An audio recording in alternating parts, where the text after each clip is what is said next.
রাজশাহী বিশ্ববিদ্যালয় কেন্দ্রীয় ছাত্র সংসদ রাকসু নির্বাচনে ছাত্র শিবির সমর্থিত সম্মিলিত শিক্ষার্থী জোট প্যানেলের ভিপি প্রার্থী মোস্তাকুর রহমান জাহিদ জয়ী হয়েছেন। রাকসু নির্বাচনে 23 পদের মধ্যে 20টিতে জয় পেয়েছে ছাত্র শিবির সমর্থিত প্যানেল। এদিকে জিএস পদে আধিপত্য বিরোধী ঐক্য প্যানেলের সালাউদ্দিন আম্মার জয়ী হয়েছেন।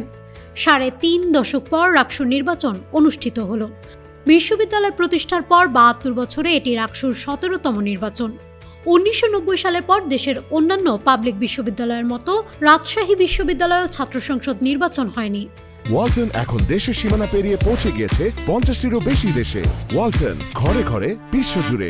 আজ শুক্রবার সকাল 9টার দিকে কাজী নজরুল ইসলাম মিলনায়তনে প্রধান নির্বাচন কমিশনার অধ্যাপক এফ নজরুল ইসলাম চূড়ান্ত ফলাফল ঘোষণা করেন।